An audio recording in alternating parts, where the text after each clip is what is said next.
All right, hopefully just a quick little video, some progress.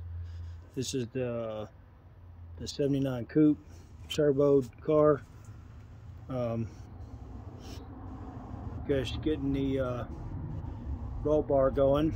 This was originally for my convertible, but I don't see why it's not going to work for this. Got to weld those braces to those plates.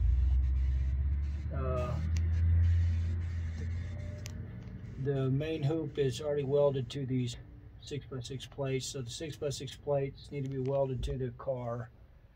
And I'm a little offset, I'm a little further that way, but I don't know that it's that big of a deal.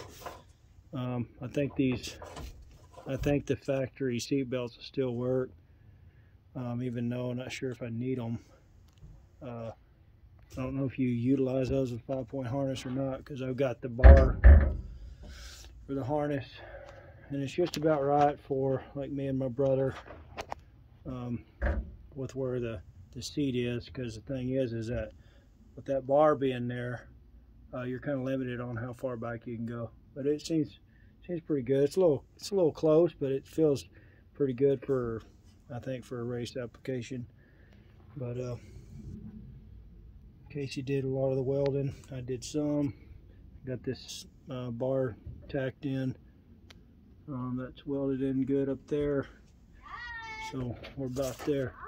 Okay, hold on, bub. So anyway, pretty exciting. Coming along. Can't see it too well in there, but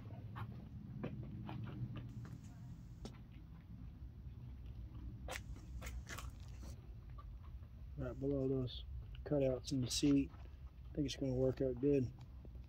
Like I'm saying, it's a lot closer over here, but the door works. Shut the door and all, no problem.